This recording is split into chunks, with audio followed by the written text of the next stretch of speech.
მოგესალმებით ისევ ჩვენ, ისევ თეატრის წინ და ისევ ქუჩიდან. ჩვენ გვაიძულეს დაგვეტოვებინა ჩვენი პროფესიული სივრცე და გამოსულიყავით გარეთ ჩვენი მაყურებლისთვის, რომელიც 45 დღეა შინ არ შესულა. ჩვენ გავჩერდით იმ უსამართლობის გამო, რომელიც ხდება დღეს ჩვენს ქვეყანაში. ჩვენ შევწყვიტეთ ჩვენი სპექტაკლები ამ დროსთვის, რომელიც უკანონოდ ყოველგვარი მტკიცებულებების გარეშე იმყოფება რეჟიმის ტყვეობაში და სხვა პოლიტპატიმრებისთვისაც ასევე. ჩვენ არ დაგვიტოვეს სხვა გზა. ჯერ პოლიტიკოსებმა წაკვართვეს პროფესია იაფასიანი შოუებით და მერე სასამართლომ უხეირო, უნიჭო, ბუფონადებით, რომელიც მომსწრენით ვიყავით გუშინ და დღესაც მოხდა უბედურება.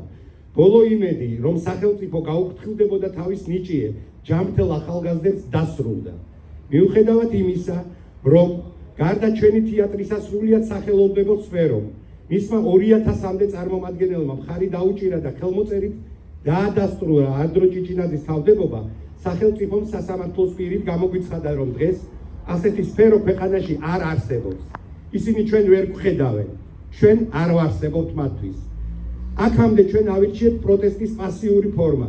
დღეს კი ვასო აბაშიძის სახელობის ახალი თეატრის დასი და მე, მისი სამხატვრო ხელმძღვანელი დავით დოიაშვილი მოვითხოვთ.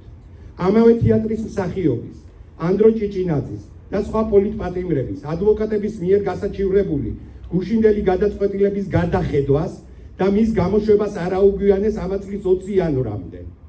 იმის გათვალისწინებით, რომ დღემდე ჯერ კიდევ ვერ წარმოადგინეს და არც არსებობს მათზე არანაირი მტკიცებულება, რაც მათ სისხლის სამართლის დანაშაულს დაადასტურებს. ჩვენი მოთხოვნის არ გათვალისწინების შემთხვევაში ჩვენ პასიური პროტესტიდან გადავალთ მოქმედებაზე და ნახავთ რეალურად, ვაჩვენებთ რა ძალა აქვს ხელოვნებას. პირდებით, თქვენ ვერასოდეს ნახავთ მორჩილ თეატრს.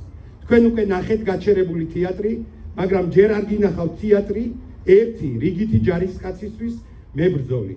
ჩვენ ვიქნებით ეს თეატრი. თავისუფლება ანდრო ჭიჭინაძეს და რეჟიმის პოლიტიკურ პატიმრებს. დიდი მადლობა, რომ ჩვენთან ხართ. მადლობა.